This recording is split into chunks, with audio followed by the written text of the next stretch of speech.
hip shit on the shelf. Cause the way the real wealth is being real itself. My eye haven't seen the glory of the coming of the left. I can't do it by myself, so I'm asking for help. It's time to switch it up, put the hip shit on the shelf. Cause the way the real wealth is being real itself. My eye haven't seen the glory of the coming of the left. I can't do it by myself, so I'm asking for help.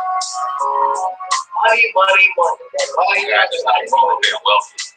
Like Kanye West says, having money is not everything, not having it is. No, Deuteronomy 8:18 says God gives us the ability to create wealth. No, it's the love of money that's wrong. You don't like money so much, why you get up and go to work? Yeah, you're trying to do it about money. I'm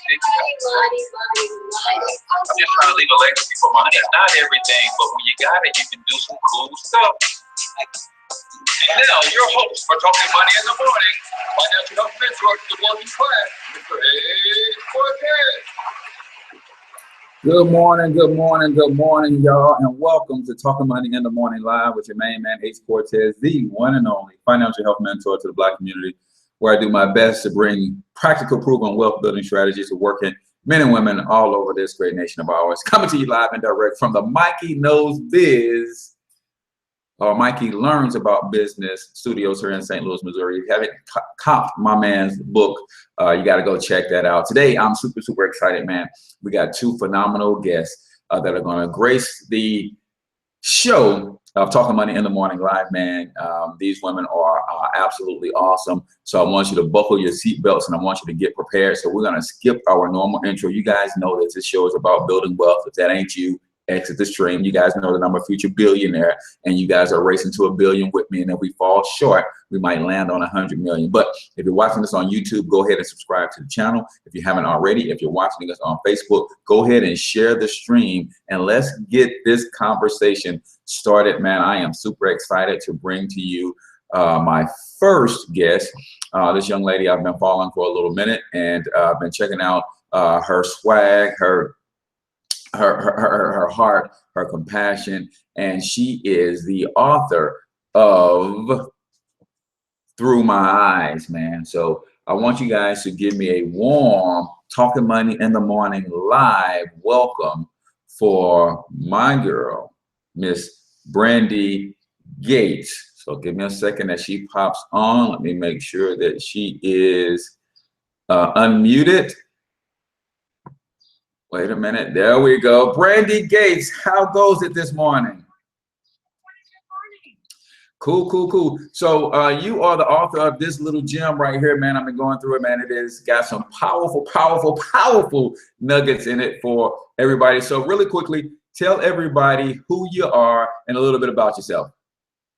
Okay, good morning. My name is Brandy Gates, and I am a transplant to St. Louis, Missouri. I'm originally from Oakland, California, where I was born and raised, and I went to Louisiana to go to college. I went to Louisiana Tech University for my undergraduate degree, and I got a bachelor's in business administration. And then I earned my master's degree from Missouri Baptist University here in St. Louis in business administration also.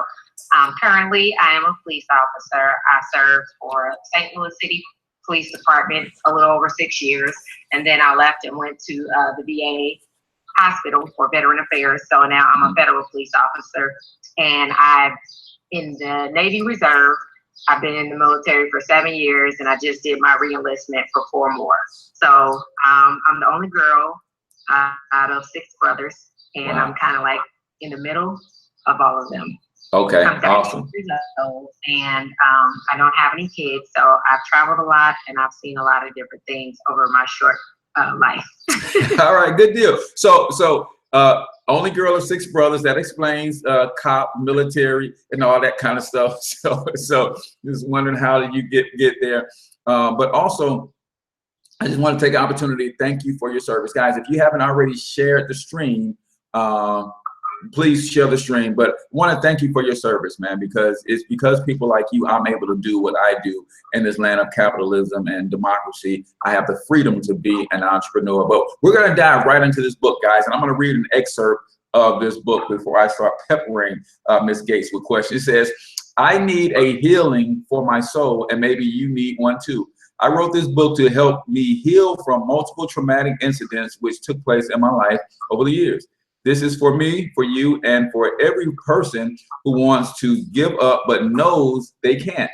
There are a lot of broken people on the inside who try to mask their brokenness with makeup, hair weave, red bottom shoes, false eyelashes, cosmetic surgery to different parts of their bodies, designer purses, vehicles, designer watches and tennis shoes, clothes, electronics, and even use relationships, lovers, to mask the pain inside of instead of facing it. So let's talk a little bit about, I don't know how deep you want to go, but let's talk about a couple of those traumatic experiences that led you to go down this path for self-healing. And then you ultimately said, you know what, I've used these 10 things that helped me along my journey. Perhaps I should put it in a book and that could help somebody else.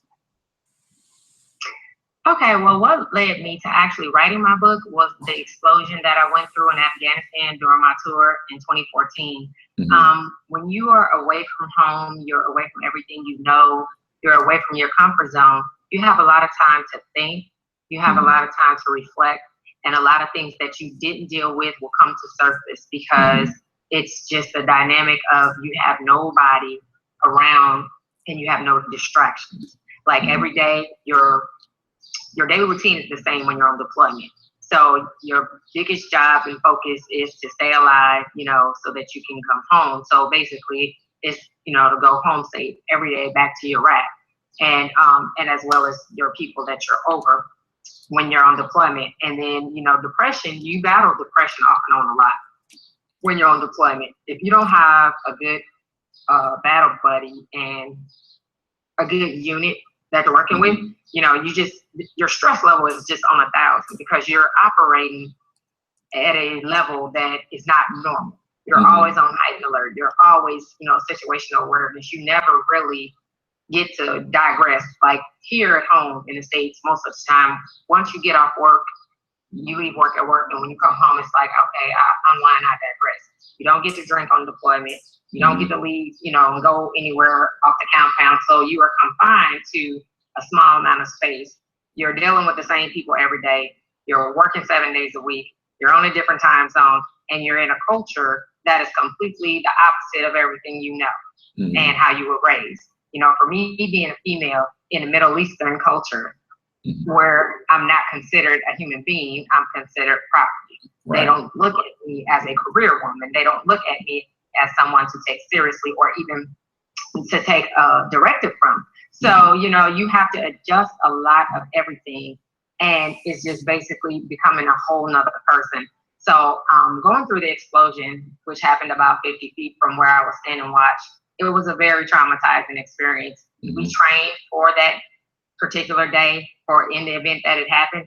But even when you train, nothing really prepares you for actually going through an explosion blowing up, you know, that close to you.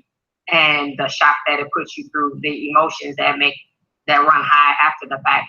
And then still you have to, you know, be able to function to do your job at the time. And then you have to deal with the aftermath and process everything that happened. So with that, that is what led me to writing my book. And in doing that and writing my book, I had to go back and face all of the pain that I buried from having an absentee father. I was raised by my stepfather, but I always had a void because my birth father was never, you know, in my life and never wanted to be in my life. He was not a consistent, you know, individual for me, and it always had a negative effect on me. So then you compound that I was molested by my dad's sister's son, my first cousin, when I was about 7 or 8 at my grandmother's house.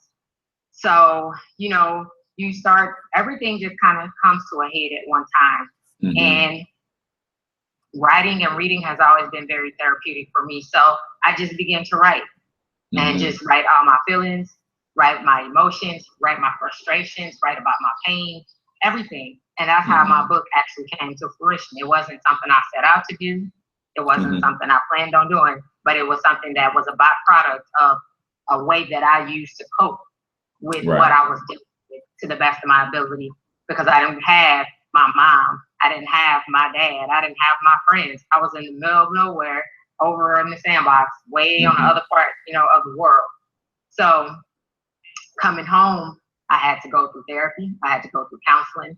I wasn't sleeping. After I went through the explosion, I was up 5 days straight. Wow. And then by default, my body would crash and I would sleep. And then I would be up again for 5 days straight. Wow. Roughly 4 to 5 days. And just my body, my stress level, everything, I wasn't myself. I had very little patience. I was very snappy. And then to top it all off, while I was over there, I'm watching CNN and looking at Ferguson. So I'm looking at this is what I'm coming home to. I'm in a combat zone. I'm in a war zone. I just went through an explosion and it looks like a war zone in my own home where I'm going. My friends that are left, that are police officers that was here working. It was just like all of that combined was a whole lot to process. And I tell anybody that, you know, through those experiences, through the explosion, I said I was able to see very clearly how people end up turning to suicide, how people start turning to drugs or turning to alcohol and try to self-medicate. They want to bury the pain. They don't want to feel it because they're not ready to deal with it. They're not ready to face their truth. And that was my truth. You know, who am I supposed to be after going through what I went through? Who am I supposed to be after experiencing such a traumatic experience and such pain that I didn't even know where to begin to process what had happened to me? I didn't even tell my mom. My mom didn't learn about it till I wrote my book. How, you know, and I'm a female, and most females are pretty, I guess it's easier, in my opinion, for females to express themselves and talk about things, you know, than it is for guys. So, you know, you have the armed services, mostly men. So you have a lot of men who bury and self-medicate. And at some point, the closet is going to bust open. And if there is no way for them to figure out how to address what's been holding them down, that's why the divorce rate and the problems are so high with military families as well as police officers, because they're one and the same when it comes to the stress level, when it comes to the stuff that we see, that we deal with on calls, that we deal with on the scene, and that we have to figure out ways to compartmentalize all of that negative stuff that we deal with. So by me opening up and talking about it, I know that child molestation is very high in the African American community. It's about 1 in every 4 are victims of child molestation. So I was just hoping, and the reason I ended up, after I wrote it, my intent and my goal was for young women not to feel ashamed about it and not to take ownership of someone else's choices and someone else's wrongdoing and blame themselves or take on the pain that was caused by something someone else did because their motives, and stuff wasn't right. And based on the reviews that I've gotten back thus far about my book has set out what I intended it to do, to let people know, hey, you don't have to keep carrying the burden. You don't have to keep holding on to the pain. You can start over and you can overcome it. It's a one day at a time situation. And each day that you wake up, you have to look at each day you have as a fresh start and a clean slate to do wonderful things, to do whatever it is you set your mind to do. Because at the end of the day, you did wake up, and what happened yesterday is in yesterday. You can't change that, but you can change your future in the direction that you want to go. And I'm a living witness to that. You know, nobody will look at me and ever think that that was my story. Exactly. What a powerful story it is. I don't know if you've ever got a chance to hear my testimony, but I deal with child molestation myself. And as a man, you're right. It's not as easy for us to talk about it. And it actually led me to a bout of depression. I spent time in a mental institution trying to get my mind right. But here's the question. You said a lot of heavy stuff that we got to touch on. Number one, you went through that kind of trauma in service, and yet you came home and decided you're going to be a cop, right? I'm wondering, what is that? Just something that's in you to serve in that capacity, in that kind of environment? It seems almost to me that you would have said, okay, that was enough. I don't want to put myself in the position where I would be dealing with traumatic situations like that, or the potential to be in traumatic situations like that all the time. So what was the thought process when you decided to go through the academy and go ahead and become a police officer? Well, I became a police officer before I went to boot camp. So I got commissioned. I graduated May 20th of 2010 as a police officer. So I was already a police officer before I went on my tour to Afghanistan. And yet I don't know where I get it from as far as, you know, that drive or bug to be a public servant and to want to help people, but it's always been in me, and that's what I've always wanted to do. So the thing that I knew for me, I just had to go to therapy and counseling in order to be able to have the patience to face and deal with what was taking place at home, because back home is where I was returning to, and this is where I live. And they had really great programs in the Navy. I stayed 3 months in Norfolk, Virginia, and went to see every specialist they had, and I went through like a 1-week therapy class to address and talk about different things. And the cool thing that I learned from my counseling was that you don't have to serve in a combat zone to suffer from PTSD. Yes. You don't even have to be in the military to suffer from PTSD.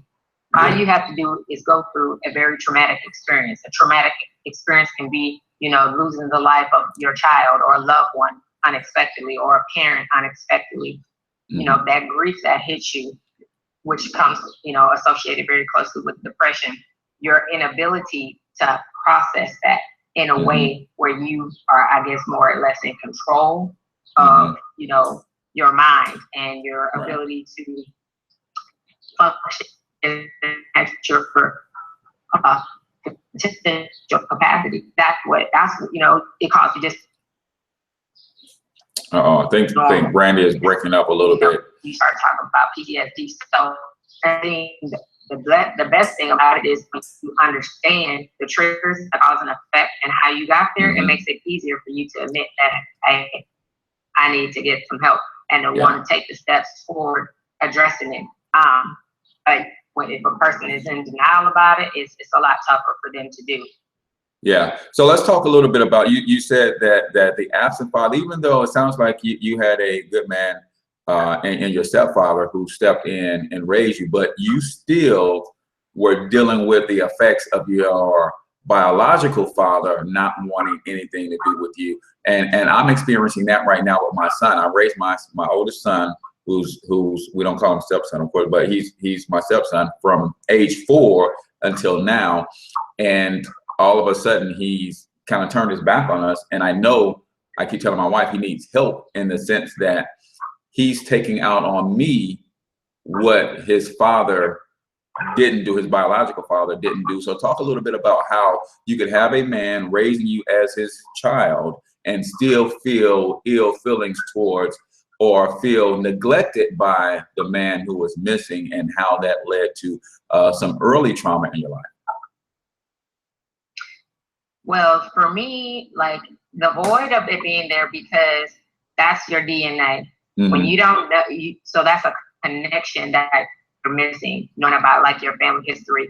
You don't have the relationship with your birth parent. You also don't understand why a person would create you and give you life and then reject you and not want to have anything to do with you. And I can say for me, that's part of why I don't have kids. I have a terrible fear of bringing a child into this world and that child going through what my father put me through, you know, which telling people you're going to come by and you're going to get me this weekend and you get me all excited and then you don't show up, you don't call, you disappear. I don't hear from you for whatever, 6 months, however long it was. And it's just like that constant inconsistency and that takes place with that, the emotional wear and tear. It takes your self-esteem takes a beating. So the need for validation or the need for acceptance is because that's a part of where you come from. You know, the only good thing I can say about my biological dad is if it wasn't for him, I wouldn't be here. That's it. You know, that's a hard truth to accept. That, you know, that's the only thing good I can hold on to from the person who gave me life, is that if it wasn't for you, I wouldn't be here. You know, I don't even know what like things I get from my dad from a genetic standpoint. I know everything. I know that was instilled in me, and my mannerisms or how I do certain things, that was all instilled in me by my stepdad. So at the same time, although I didn't go without having the 2-parent home, and I had the positive role models, and I had the influence. That's just a void. Everybody has that void. And they have to find a peace with that situation and to be able to accept the situation, whatever it may be, for what it is. And sometimes when the wounds are too deep, you know, there is no going back to try to make restitution where you can actually have a relationship with that person. The best decision you have is you forgive them and you move on, and you let it stay in the past. Although they're still alive, you accept what the life has come and the person and the people that they're contributing factor with. And that's what keeps you going, and that's where you find how to share what you went through, because it takes some people longer than others. We all are good at suppression, dodge, deflection, and not dealing with our truth, because it's easier to blame somebody else. It's easier to point the finger, and it's easier to, you know, suppress what we really feel. And the things that I've learned, writing helps me express how I really feel. And I don't have to worry about nobody judging me about it. I don't have to worry about, you know, if somebody's when I released it, like, well, how could you share that with the pearl? I said, because that's where my connection and my professions come from, truly wanting to be able to help people. Because we don't, in Black families, seek counseling. We don't seek help. It's taboo or whatever. We're always told what happened. So it looks like our connection is getting a little weak, Brandy. But let me just jump in here for a second and see if we can get her connection to real estate. What she's talking about is very, very real. I experienced that. You know, I suppressed my emotional pain for years, and it ultimately led to me imploding, because that's the type of person I am. And thank God I'm that type of person, because some people are the type of people who explode. So you can suppress something so long enough to where it can cause you to implode, or it could cause you to explode. And exploding means you could have went and hurt a whole lot of other people at the same time. So let's see if Brandy, looks like you kind of froze up just a little bit. Let's see, it looks like she's trying to move around to get a better connection. But yeah, I actually imploded, man, and really wanted to do harm to myself. I just wanted to crawl into a ball and die myself, versus exploding and going to shoot up a school or something like that. But those are the kinds of thoughts that can go through someone's head from years of suppressing pain instead of releasing it. So thank goodness you found an outlet. And talk a little bit about why you mentioned it being taboo, but why we as Black people won't seek help. We don't see mental illness as real illnesses for whatever reason. So let's see. Can we give me a mic check, see if you're back on? Hey. Okay. Yes. Okay. So talk real quickly about why you think we don't seek their help. Even people who've come through, I know when you think about post-traumatic stress syndrome, everybody's trauma is different at different levels, right? So we can't judge whether or not that's traumatic to somebody else. It might not be traumatic to me, but it might very well be traumatic to you. But even those who are coming from military situations, even police officers who see this death and destruction all the time, why is it that we won't go seek help or even look at mental illness as a real illness? I think it just comes two things. I think number one, we all have an issue or a hard time talking to a complete stranger that we don't know. We prefer to talk to someone that we say we trust and that we know.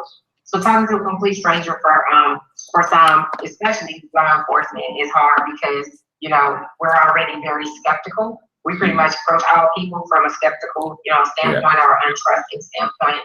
And number two, that, being vulnerable. It's very hard for people to be vulnerable. It doesn't even matter what your professional background is. When you meet a new person, if you're trying to, meet the special person that you marry and spend the rest of your life with, just opening up and being vulnerable means you have to be very comfortable in your skin and accept your flaws. And it's hard for people to be comfortable with their flaws and accept their flaws because they are, again, worried about seeking validation and the approval of other people and worried about what they're going to think or what they're going to say, versus it's all definitive based on how you feel about you and with those flaws and with those mistakes and with all that stuff. Who do you still see yourself as, even with all of that? Who do you want to be, even having all of that? And does someone else's opinion or evaluation or perception of you matter that much more than what you think of you? And a lot of times we do allow that to outweigh what we think and feel about ourselves. Because if we know that we're not perfect and we know that we always have room for improvement, then we have to look at it and approach it from the position that my life, my testimony is my strength, because that is what's going to help me grow and it's going to help someone else grow. That's what we call the shortcuts in life. When somebody shares their story and someone else is able to learn from your story, then God gets the glory for that, because that's why He allows us to go through the storms and the things and the struggles that we go through, because it becomes a ministry for us to bless somebody and be a blessing. That's what that means. So had I not ever opened up and talked about what happened to me, then it wouldn't be a lot of people who would be able to apply the 10 guidelines for a fresh start, because at the end of the day, we've all gone through something that we really wish we could get a fresh start from, whether it was our fault, whether it was not our fault. But, you know, when we go through things that make us battle really strongly in our mind, and it weighs us down and it causes us to, you know, hit depression and go into places we never thought we could go mentally, physically, and spiritually, it's a real struggle. You have to, you know, equip yourself and be prepared for, you know, they say prepare for the worst, but hope for the best. Because when it hits you like a ton of bricks, and it goes very fast. You know, there is no handbook or manual as to how your suffering will come, how long your storm will be, or the path that is designed for you to take to learn, you know, so God can continue to make you grow into the person that He wants you to be. Exactly. And I've often said, you touched on the perspective, the perception of others. And for years, I spent the first 26, 27 years of my life trying to convince the world that I really was who I was pretending to be. And it wasn't until I went through that experience where I realized that, you know what, I am who I am, and I have to fall completely in love with that person and live my life from there. And it wasn't until that point where everything for me began to change. Talk about the role that faith plays in your healing, because you mentioned God a few times, and then I know that in the book where you give your 10 guiding principles to getting a fresh start, they're all scriptural based. So talk about how spirituality and your faith help you to heal. Okay. Yeah, hopefully be practical with this. I can still hear you a little bit. Let's see. Okay, I didn't start talking. Because it kind of froze, so I didn't know if you could hear me. Yeah, go ahead. So I was asking if you could, let's see. All right, she popped off for a second. My faith allows me to know and brings me comfort. Go ahead. Oh, okay, yeah. So my faith brings me comfort in situations that I don't have control over the outcome, or you know, I have control over me. I have control over how I react to a situation, the choices that I make that I'm supposed to try to make to be the best choices for me. But I don't have control over the outcome. I don't have control over how another person is going to treat me, or their motives of trying to attack me and slander me and do all these different things. So with understanding, knowing that God only created one of me. He created me for a specific purpose. He gave me specific gifts. He gave me the opportunity to maximize and utilize the gifts that He gave me. So what I've learned through my faith is when you are going through a storm or you're being tested and you're going through a trial, you have to keep your focus on your faith, which is tied to what your gifts are and what your God-given purpose is, why you're here. And when you're able to keep your focus on your purpose based on your vision, your faith, and what God gave you, it allows you to grow and to soar in a way that you can't explain.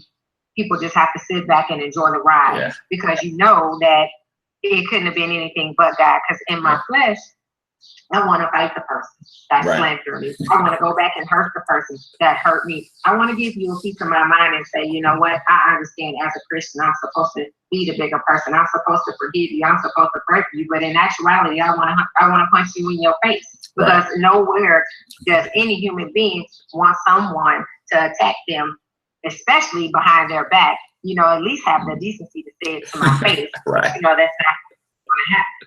And so it's kind of like the song that the OJ said, one of my favorite songs. You know, backstab, they smile in your face all the time, want to take your place. So kind of goes back to when you talk about millionaire, billionaire mindset. When you understand that what the objective of the enemy is, then you have to program your mindset to say, I'm exactly where I'm supposed to be. I must be doing what I'm supposed to do, because if I wasn't, then I wouldn't be facing this opposition. I wouldn't be facing this storm. I wouldn't be facing this test.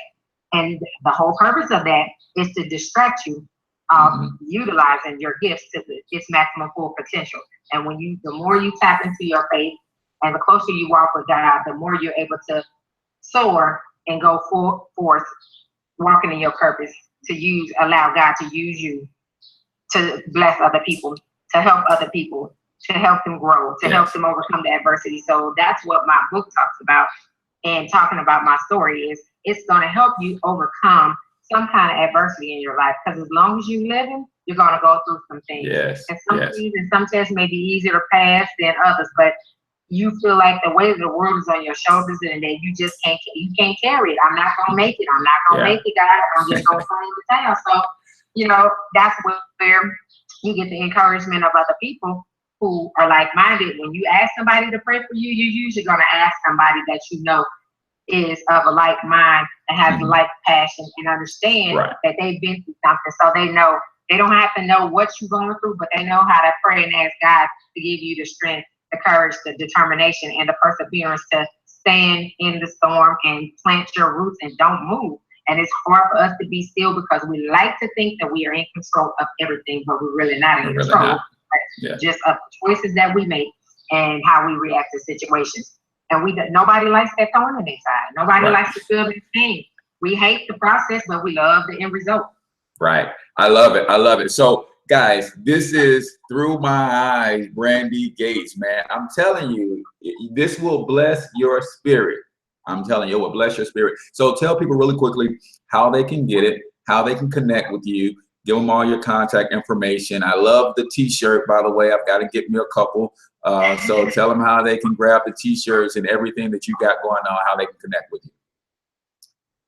Okay, so you can connect with me. If you want to purchase a copy of my book, you can purchase it on Amazon, or you can purchase it directly through me. I have a Facebook page for my book called Through My Eyes book page. The link to my book to purchase it directly from me is on my Facebook page, as well as I will be able to personally autograph your book if you buy it directly through me. I also have a package deal. If you want to buy one of my positive affirmation t-shirts, you can purchase a t-shirt as well as the book together for $40, which includes your shipping. The price will be $50. So you're going to save $10 for the bundle package if you want to purchase both together. And you can inbox me on Facebook, or you can contact me on my cell phone, which is area code 318-512-7149. Again, that's 318-512-7149. My Facebook page is Through My Eyes book page. Has my lovely picture on the front with my book cover.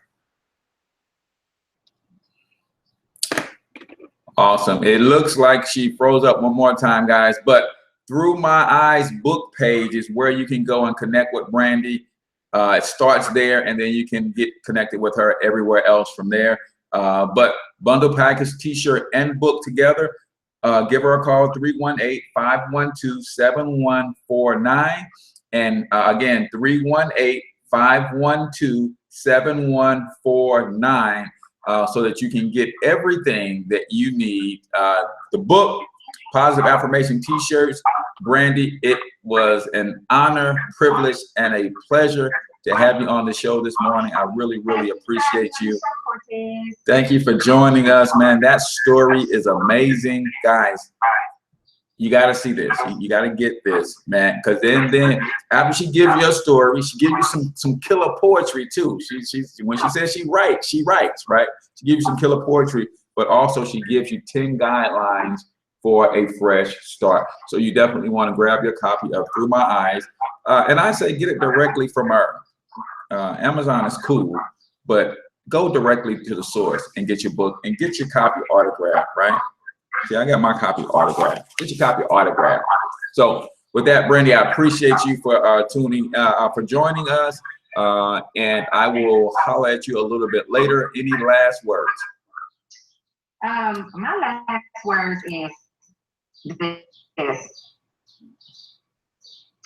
That your pain will help you direct you to find your purpose. So embrace your pain. Don't run from it. Embrace your truth. It makes you the person who you are today. And know that nothing happens by accident, but by divine design. And once you find your purpose, take your purpose and your skill set and turn it into a profitable, business for yourself, for your family, to start building generational wealth and leave a legacy for your children, your children's children, and your great-great-grandchildren. Awesome, awesome. So that is the lovely Brandy Gates. Guys, go out and cop the book, and then put in the comments that you are going to grab a copy. Can I get those in the comment who are committed to grab the book, a t-shirt, and or both? Thanks a lot, Brandy.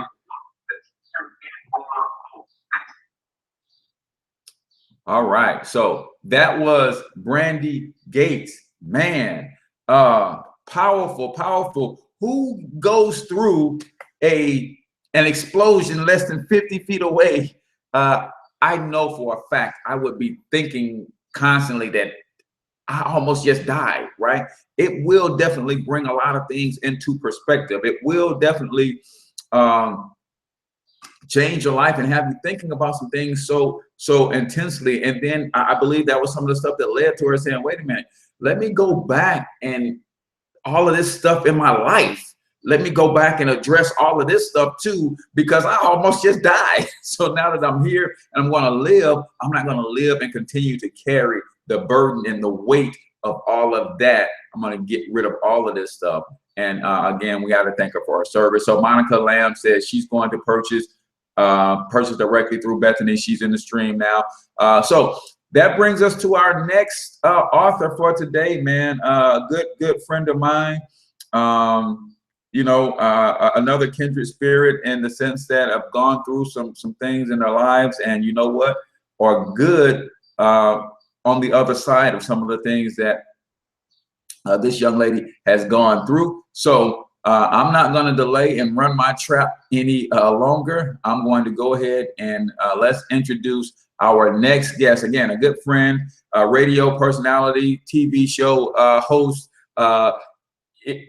Look up Red Carpet, man, and you can find this young lady on almost any red carpet all over the country. There's no telling where she would be a pillar in our community for bringing positive information and bringing people together to really move the agenda forward by way of creating an environment that our babies can grow up safe in, creating a safe haven for us as adults to continue to walk and grow in our development. So without further ado, I want to introduce to some and present to others Miss Renee LadyRaeJ Johnson. Let me get you on.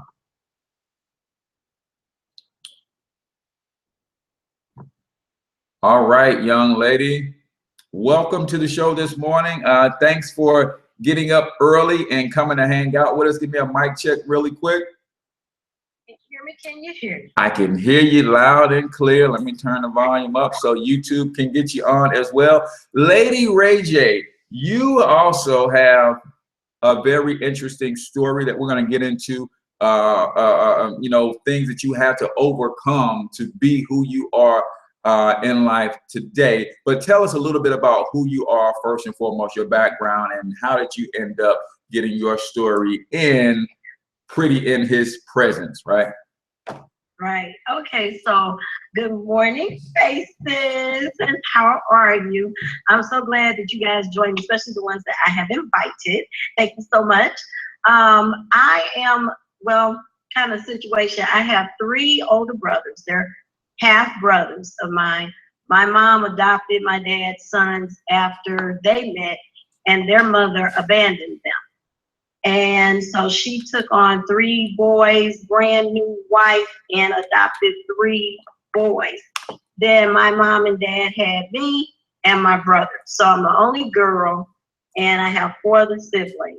I was in the United States Air Force for a brief time, and I was on full active duty, got hurt, came home on an honorable discharge, and decided to go into nursing. So as I was in nursing and working with patients as a registered nursing student, I was doing a lot of counseling, talking with them, patient advocacy, which was not my job, okay? I was supposed to be taking care of them in other ways, you know, vitals, bedpan, passing meds, but I'm counseling. So my nursing instructor told me she thought that I needed to go into counseling, even though I was a great nursing student. So I have a bachelor's in psychology from St. Louis University, and career development is one of my specialties, along with having science, which I love science. So I went on into counseling and have my master's of education degree from University of St. Louis in behavioral studies, which is now known as community counseling. Right. I've worked with gang-ridden areas. I've had to go into the various school districts. I had a lot of the public schools in the inner city. I worked with parents in neighborhoods. At that time, they called the students at risk. I called them college bound. So I would not tell the students that you're an at-risk student. I told them that you are a college bound student. And through my program, you will learn how to do what you need to do to get to college. Right. After that, I went into social services, and I think that that was the most impactful for this reason. I started working years later with individuals who were domestically abused. So I was in women's shelters working with those women that had been abused, teaching them job skills, helping them to gain their independence and to be self-sufficient. Little did I know that I was being prepared to be my own advocate as I became a victim of domestic violence. Wow. All right. So before we go there, let me read something from this book. So for those of you who don't know, I just, again, thank you for your service as well, RaeJ. I don't know if you guys get it, man. You can say what you want about this country, but we have some wonderful service men and women who do what they do, which allows us the freedom to do what we do. So you always have to keep that in mind. But I want to read a portion of your story, and then I want you to clue our listeners and viewers in to tell them who said this to you, when and how it all came to be, right? It says, if you haven't figured it out by now, I'm seeing someone. I've been seeing her for a while now, and I plan to actively pursue her. Now, I don't want you to worry about anything but getting better. I'll file for divorce when you complete your treatment. She and I discussed it, and she said it was the right thing to do. So who's the speaker? Who's hearing this? Give us the context of that conversation right there. Okay, so I had chemotherapy. I'm a survivor of stage 3 breast cancer. I had already been stricken with type 2 diabetes about a year or so prior to this. I'm literally at home from treatment, racked with pain, rocking back and forth in an oversized leather chair. I'm painting that picture for you. My, as I call him, husband, comes in and tells me that if I hadn't figured it out, he was seeing another woman. He had been talking with her for months that I did not know.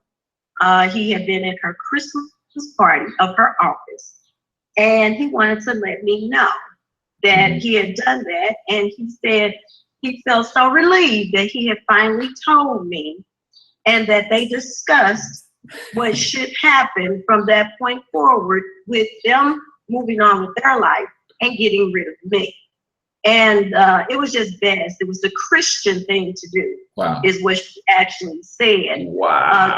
To stay with me until I got on my feet and was able to perhaps receive disability or go back to work, whichever came first. And then they would be able to move on with their lives and I could move on with mine. So ex-husband, this is how he lets you know it's over in the midst of not just a storm. This is, you are in the midst of fighting for your life.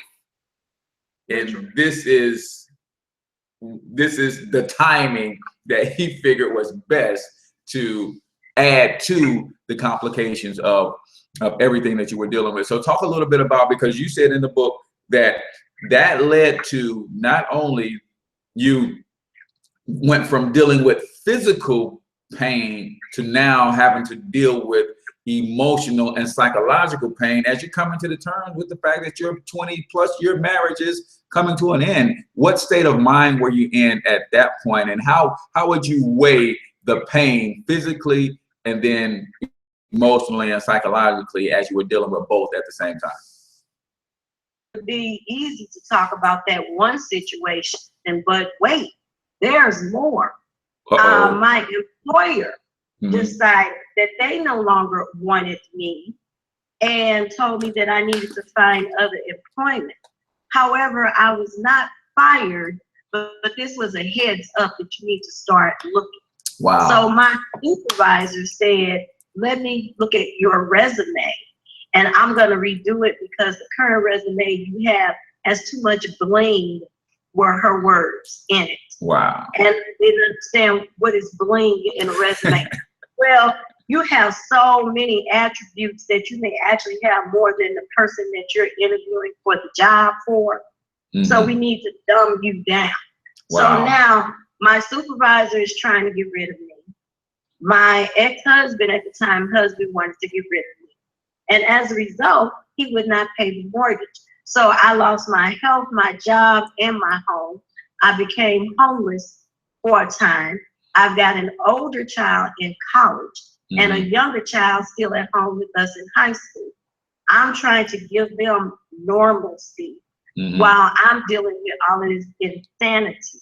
Wow. And quite honestly, I said to my pastor at the time, Jeff Forrest, I don't understand when my name changed from Renee to Job Etta. Because I'm losing everything. And the one thing that he said to me that helped to keep me steady is, you do know what happened to Job at the end of the school. Right. And that's powerful to keep in mind. So yeah, you literally lost everything. And talk about a little bit, and sometimes we as adults make decisions and we don't consider everybody, because you got 2 kids in the middle of all of this drama, one in high school, one who's literally physically have to uproot, and his whole life changed because of that decision. So how did that affect the kids as you guys were going through the mire and the murk of what was an ending marriage, basically losing your home? How did that affect the kids? And then how did you, as Mama Bear, protect them as best you could to try to keep that normalcy? Yeah, so it affected my oldest son. He separated because he was in Michigan in college. So his thing was, I have nothing to come home to. I have no reason to come home. Wow. There is no home. Wow. So he disengaged that way. He actually sought counseling on campus. So he went and sought out his own counseling. Wow. With his mother being a counselor, I'm a counselor by degree. He was also a psych major. So he was able to wrap his own self up in the comfort of counseling and support on campus. Unfortunately, my youngest son, he was not that fortunate. He became very angry. He was disregarding authority at school. He would not talk to the counselors or teachers about his home situation. We were getting countless calls about his misbehavior. And this is a kid that's an honor kid, honor roll student, who is captain of every sports team that he played in high school. Everyone looked up to him, very popular, big little man on campus at high school. And now who went from A and B going to C and D and just even failing because of everything that he was going through. The main thing that bothered him was the fact that his father kept coming in at 1:30, 2 o'clock in the morning, but could not take him to Bible study at 5:30 in the evening because he had someplace else to be. Wow. So my youngest son was trying to understand what is more important than me and mom. And his father eventually told him, well, your mother and I are spiritually divorced. God no longer recognizes our marriage because we no longer seem to be spiritually connected and agree with one another. So therefore, I have a girlfriend. And it's okay. Only the law is recognizing the marriage because it's a legal document. My son said to his father, there is nowhere in the Bible where I saw that it is okay to have a girlfriend and a wife. That was the end of it. And he then started to seek help because the person he looked up to get most of his advice from had failed him. And he promised it. And he's trying to, at 17, understand what's going on, take care of his mother, and then also be in high school with those pressures. So I really had to talk to the counseling staff. And once they understood what was going on, then he was able to get the support that he needed. Right. So at 17, that's junior, senior year, right? This is a critical time. We know that it's really only critical in the mind of the kid, right? We know that it's not that critical, but in the mind of a kid, this is my senior year, man. I got things to do. I'm trying to, and this is what he has to be faced with. And tell me again, what the heck is a spiritual divorce? What is that? What was it? Spiritual divorce. What the heck is that? God no longer recognized our marriage. Only man, only the law. So it was okay for him to do what he was doing. Wow. You can rationalize anything, I guess. So that's where you were. Now talk about how you picked yourself up from there, right? I know faith played a huge role. You had to lean on your spiritual counselors and the word of God, but talk about how and what was the process like to go, because you had to go up from there. Again, you lost everything. You had to go up from there with your health. You had to go up from there with your emotional well-being. You had to go up from there with getting gainfully employed and learning how to generate income again and all of that kind of stuff, man. So talk about your journey up from there. Well, the one thing that helped me is because my family is very, very small. I've always built an extended family. So I've had friends and church members on the outside of my intimate family circle that I could rely on. But even in that moment of sickness, of losing the house, being homeless, and then going through a divorce, through resources, I found an attorney because I had nothing. I had no income whatsoever. My disability had been denied. So I'm totally relying upon my spouse and his income, of which he took from me, and that to dangle it. Because when I say domestic violence, people think that for the most part you have to be hit in order to say that you are a victim. It's mental, emotional, financial, as well as physical abuse. And it's verbal. About power and control. And he controlled the purse strings in this instance. So he dangled that if you do what I tell you to do, I'll get your medicine. If you do what I tell you to do, I'll pay that loan off that you was paying when you had a job. But if you keep messing with me, you won't get anything and your little cell phone will be cut off. Those are the types of conversations that I had with him. So being in that environment, I knew I had to leave. So I had to make a choice. to leave the home that was going to be foreclosed on and go somewhere, which I knew working in the women's shelters, being ill, that was not someplace that I could go because it would truly kill me. I would die. I mean, I already knew it. And I decided, I reached out to some people. Some folks invited me, then this invited me.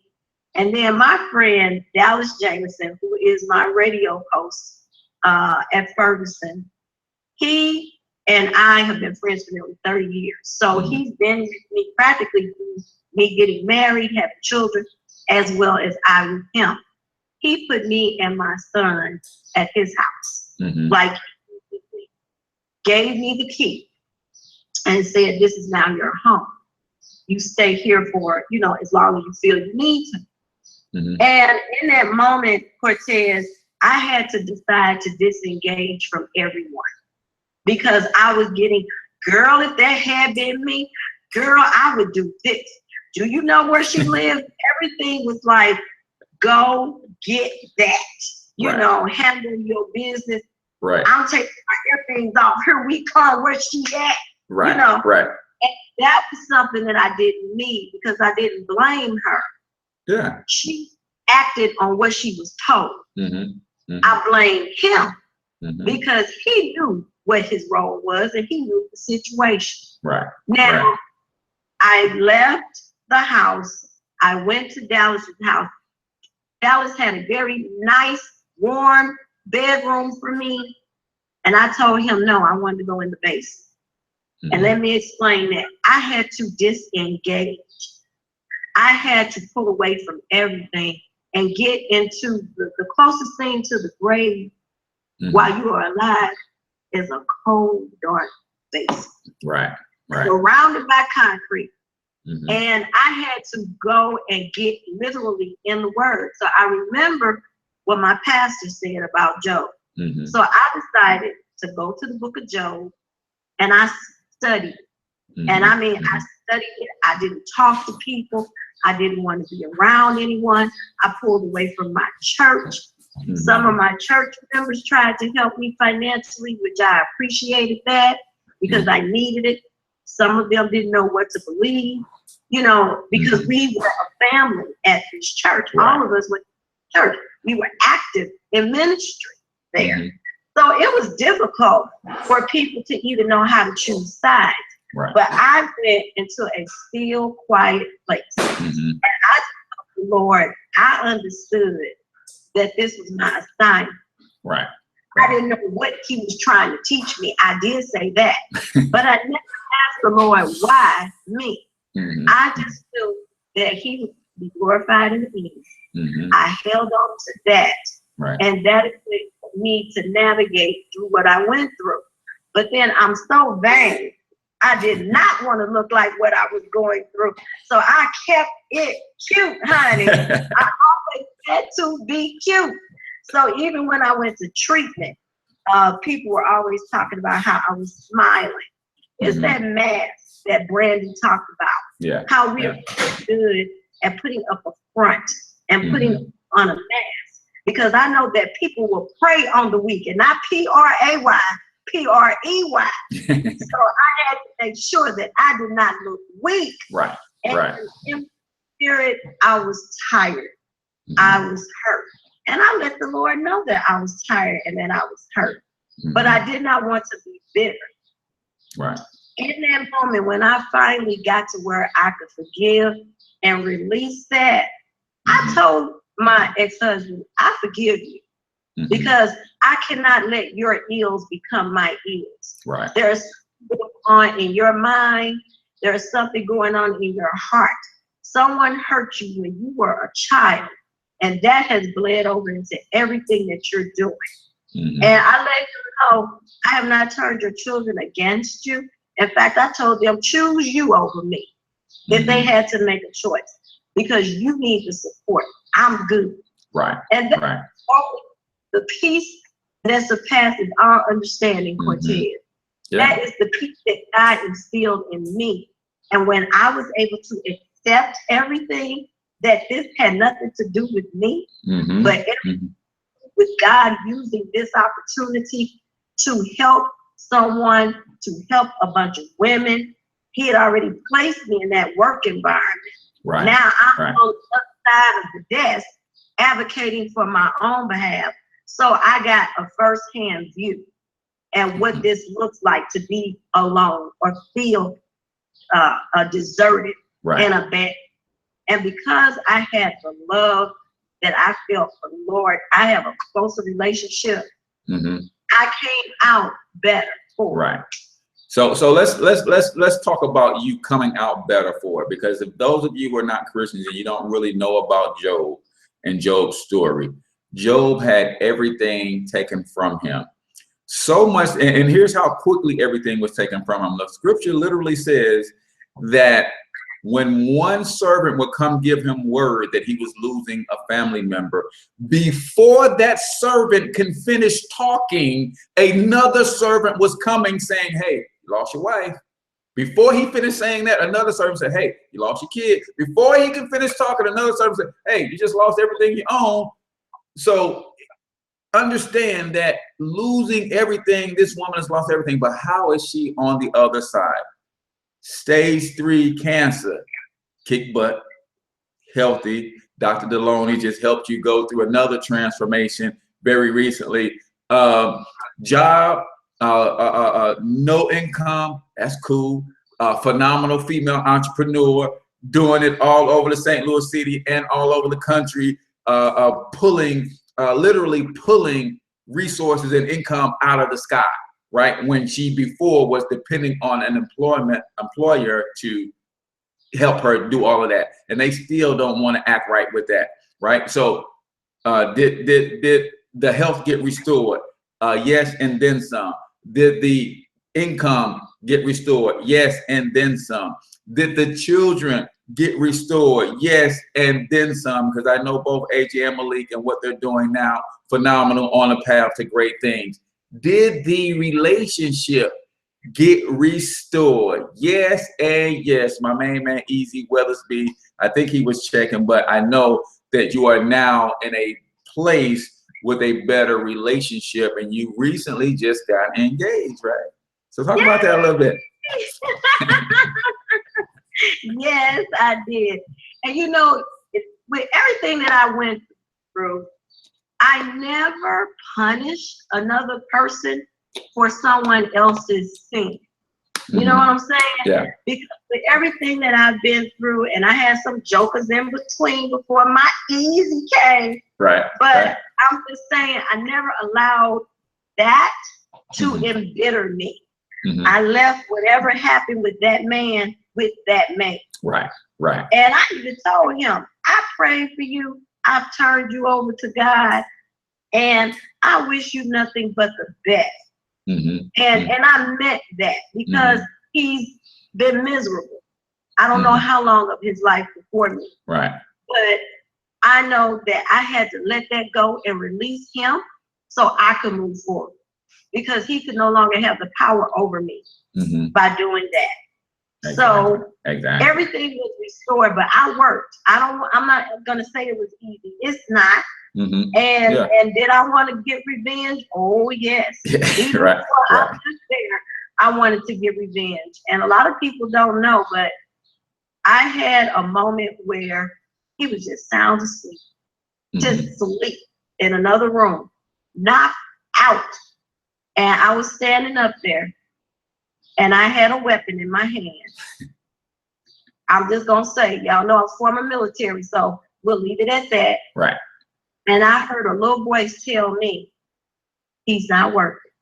Wow. Wow. And that is what I decided to do, walk away, because you're right. My kids would not be with me. I would not be where I am. There would be so much messiness, and he's not working. Yeah. So I turned around and walked away, and that was the day that I decided I had to leave that house. Right. So that's when I left. But the main thing is the support system. If you don't have one within your family, find one outside of your family. Yeah. It may be a few friends that you know that you can trust your secrets to, that's not in the rumor mill, even in the church. I had to refrain from talking to some individuals in the church because of the relationship they had with the both of us. Right, exactly. And then one tell that to him about what I was doing, I stay way under the radar. Gotcha. So when I felt like, you know what, it's my time, I'm ready. My boys are good. My health is not as great as it could be, but better than almost at death's door, because that's what the doctor says, she's dying. Right. And right. we don't know why. So once I came back from that, I told this story to Minister Raleigh Thornton Jr. And he is the brain trust, the brainchild of the book Pretty in His Presence. Yes. So Pretty in His Presence is a compilation of stories from several different authors. I'm one of them. Janice Wilson, she did a tribute. Her tribute page is awesome. We've got Penny Shoup Martin, who I'm friends with, and we've been talking. Her story is in there. So Pretty in His Presence is about things that should have killed us. Honestly, we should have died, but we were not taken out of here because we were still pretty in His presence. Exactly. His presence meaning God the Almighty. Yep. And that's what it meant for us. And to tell our stories on how we came out better is the reason why we put this book together. And Minister Thornton said that God spoke to him and said that these stories was to help others and to give them an idea about you're not in it alone, an idea about this is going to pass as well for you. And maybe something in our story would minister to them and help them to seek out the resources that they needed so that they can move forward. Powerful, powerful. Look, I just want you to make sure that I mention this. You're going to connect with Marty Casey. Ask me why. Marty and I are friends, so why am I connecting with Marty? Because he said your story needs to be turned into a stage play. Oh my gosh, are you so serious, Marty? So really quickly, I know, guys, we are beyond 8 o'clock. Every show this week will probably go up to about 8:10. So tell everybody where and how they can reach you, how they can get their hands on Pretty in His Presence, and what you got going on. Because I know you always got something going on. What's going on? I know. Okay, so you can get me on Facebook at LadyRaeJ Johnson. You can request a friendship. Also, I'm on Twitter at @1RayJohnson. I'm also on Instagram at JohnsonRaeJ. You can also email me at 1RayJohnson@gmail.com, and that's the number 1. You can buy the book through Amazon, Create Space, and Barnes & Noble. Or better yet, you can get the book from me directly. We getting it from you directly. I ain't hating on nobody's hustle, Amazon, Barnes & Noble, but if we can keep all of that and not put a piece in their pocket, then we gonna do that. So everybody who's interested in getting the book, comment. Let me know if you're committed to getting this book, because this is her story is amazing, but there's some other amazing stories in there. So reach out to RaeJ, get the book from her. I have the link in my description to Amazon if you must go through Amazon. But otherwise, get in touch with RaeJ and she'll ship your copy, autograph it for you, and all that good stuff. So what you got going on now? Exactly. One other thing that's coming up this month, I'm in a movie. The movie is called City's Biggest Heist. It will be showing at the Tivoli. We may have a couple of tickets. So whoever inbox me first with the words Pretty in His Presence, you will get 2 tickets to come to the movie and see us on the red carpet May 25th in the Del Mar Loop at the Tivoli Theater if you're here locally in St. Louis.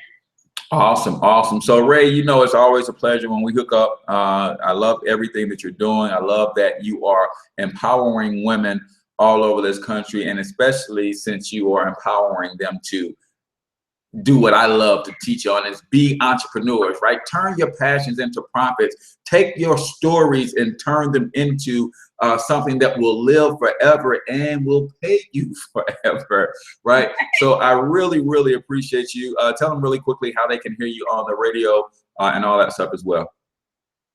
Okay, so if you go to Ferguson USA, hottalkradio.com, Monday through Friday, you can hear me from 5 to 7 p.m. on Discussions with Dallas, live with Ray J. The Easy Treatment Lounge from 10 p.m. to midnight, Monday through Thursday. I produce that show as well. And every Sunday, Brown Sugar Sunday Jazz Show, 4 to 6 p.m. I produce that show as well. So we have 3 shows that I produce. Around Town with Dallas and Ray J can be seen on YouTube under that name. And my new television show will be airing hopefully this month called The Other Side. You need a membership to Hulu, Roku, and Ministry on Demand, Apple TV. And it is my TV talk show. If you are interested in being on that show and featuring a product or service that you have, then you can email me at theothersidetalkshow@gmail.com. Awesome, awesome. So that's it for today's show, guys. The rest of this week, you're going to be hearing from some powerful authors who are really trying to help our community heal, get better, grow through their written words, man. So I'm your main man, H Cortez, the one and only financial health mentor to the Black community. Until I talk to you guys next time, I want you to get your money up because you absolutely can do it.